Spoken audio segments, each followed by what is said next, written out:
When you're going through hell and everything is going against you, the easiest thing in the world to do is to start thinking negative. It's easy to go through life holding on to things that are weighing us down. Guilt, resentment, doubt, worry. The problem is when we allow these things in, they're taking up space for the good things that should be there. Imagine your life is like a container. You were created to be filled with joy, peace, confidence, creativity. But if you allow worry in, it pushes out the peace. There's not space for both. You can't go above 100%. You have a limited amount of room. If you allow guilt to take up space, that's space that you don't have for the confidence you need. Most people will let their present physical results control their way of thinking. They're emotionally involved in it. They think it's an accident that the same results keep reoccurring. That's no accident. If you've got a financial problem, if you've got a cash flow problem, if you've got a marital problem, that's what most people concentrate on. If a doctor takes a photograph of your body and then tells you you're sick and shows you you're sick, what's the person concentrate on? Sickness. What's the photograph prove? The photograph proves that the person has been concentrating on something wrong to move their body into that vibration. What should they do? They should ask for help. Where does it come from? There's only one source, and they see perfect health, or they see prosperity. But the cynics don't believe this. And it's a strange thing, the cynics don't get results either. Quit letting your present results control your thinking.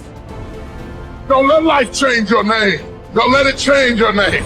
Don't you be nasty just because they're nasty. Don't you be hateful just because they're hateful. Don't you be vengeful just because they're vengeful. Don't lose yourself in your situation. Don't let your situation eat up yourself. You've got to get grounded. You've got to train your mind to serve you. Meditation is one of the ways in which you can do that. Reading is one of the ways that you can do that. Listening to music is one of the ways that you can do that. Exercise is one of the ways in which you can do that. Things that you can do to still your mind, to clear your thoughts so you can think.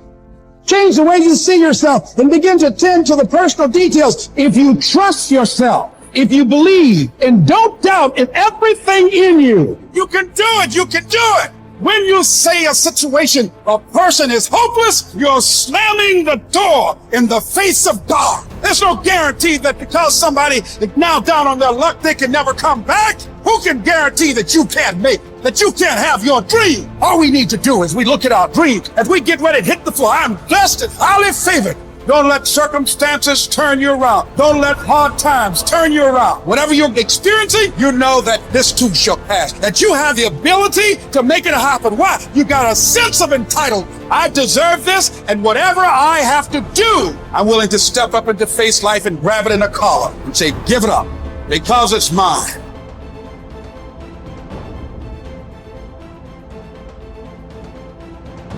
People think there is something called as negative thought and positive thought. They want to remove the negative thoughts and have only positive thoughts.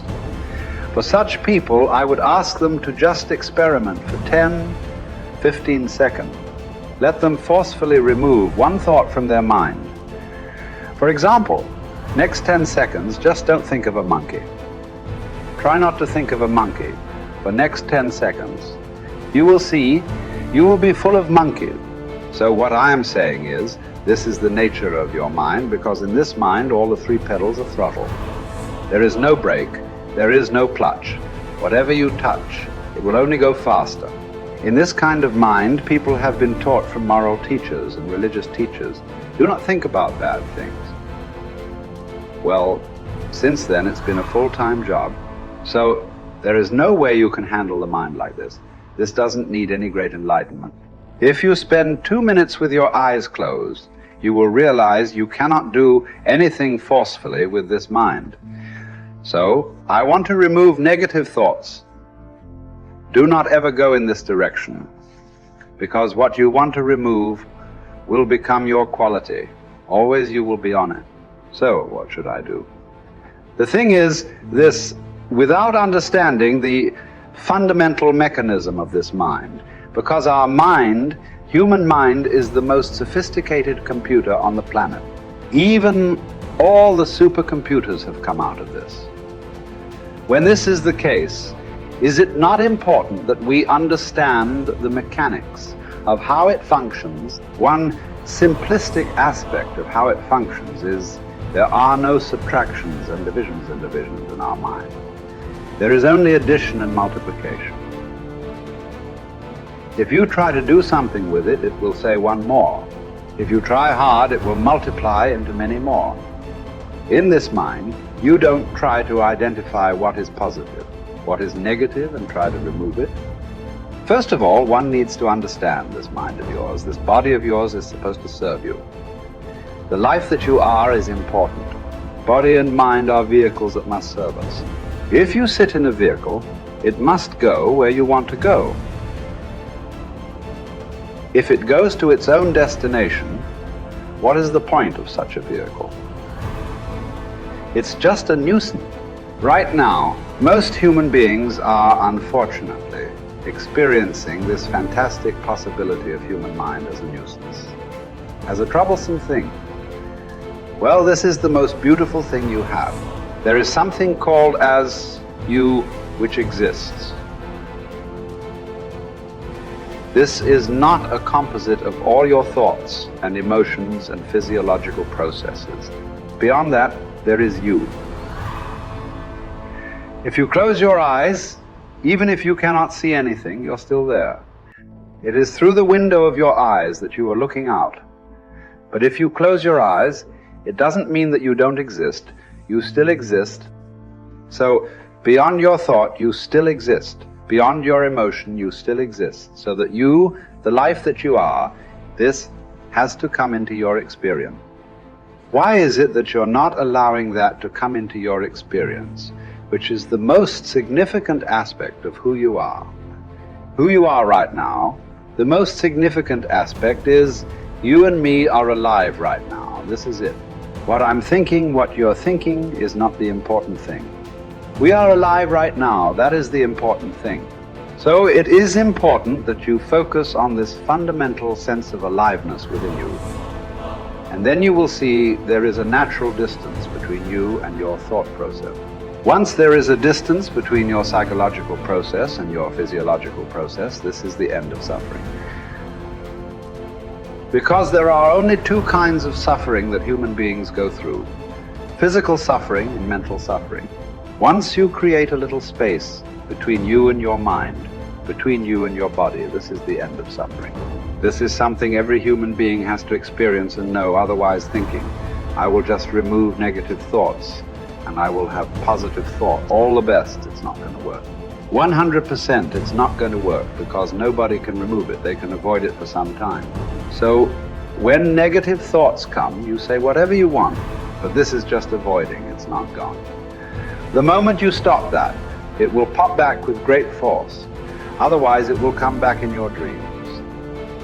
So it's very important, first of all, you need to understand your anger, your resentment, your fear, your anxieties, the negativity that you generate. Generally resentment, anger, it is always directed towards somebody. But we need to understand this is poisons that we are drinking and expecting somebody else to die. Fortunately, life doesn't work like that. If I drink poison, I die. If I drink poison, you don't die. So we need to understand this. When I say poison, today you can have yourself chemically analyzed right now. What is your blood work? What it says, 5 minutes of intense anger. Check your blood work and see. There will be lots of negative elements in it. Literally, you're poisoning yourself. So do you want to poison yourself? Definitely not. Now the very question is coming from certain helplessness. What shall I do? Don't do anything. Just sit back and just concern yourself with something which is the life process. Maybe your heartbeat, maybe your breath, maybe just the sensation of being alive. Depending upon how sensitive or how perceptive you are, accordingly, find something. It could be a sensation in the body, it could be breath, it could be heartbeat, it could be anything, something which indicates life to you. Just pay attention to that for some time. Slowly, you will see there is a distinction between what is you and what you have gathered, which includes both your physiological and psychological possibility or mess, whatever you've made out of it. You're not bright enough. You waited too late. You should have started younger. Those are the kind of voices that we all live with. For me, our ministry was growing. We lived in a nicest house we'd ever had. Driving a nice car, living from paycheck to paycheck, but making it. Every night, I lay down at night, I hear the voices. Those voices are the kind of voices that stop you from buying into your own life. Stop you from enjoying the good times and believing that they will last. The anxiety and the pressure and the strength that it took to get from where you were to where you are doesn't go away, so you don't really believe it's yours. You're driving it, but you don't really believe it's yours. And you're scared to relax and really rest in whatever it is or whoever it is.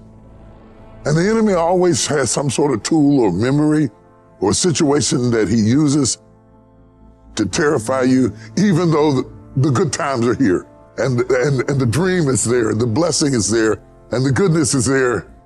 But there's always this haunting, nagging defiance that says, don't you relax. You're not worth it. You don't deserve it. And it's not going to last. Resting in what God has done is often more difficult than receiving what God has done. To rest in it, to believe that it will last, to believe that you will last, that love will last, that life will last, that good times will come, that things will be better. It's difficult because of the voices. And you are what you eat, and the voices are the food that feeds your faith or fear. You see those voices that say what you can't do, what you can't have, what you can't be, what's not gonna last, what's not gonna work, is how the enemy pulverizes the promises of God in your life. And it takes word to combat word. That's why when Jesus was in the wilderness and Satan was throwing word at him, he was throwing word back. And what we have to do is put word on word. I'm blessed. I'm blessed in the city. I'm blessed in the field. I'm blessed in my uprising. I'm blessed in my downsetting. I'll be blessed into my old age. I'll be blessed when I'm an old man. My grandchildren will be blessed. My body is blessed. My mind is blessed. My head is blessed. I got this. I can handle it. I can do it. Bring it on. Here it is. That kind of talk, saying that to yourself, drives back the other voices of negativity that we all have creep up behind us and tell us that we're not capable and we're not competent and we're not gifted enough and we're not good enough or we waited too late or God is punishing us.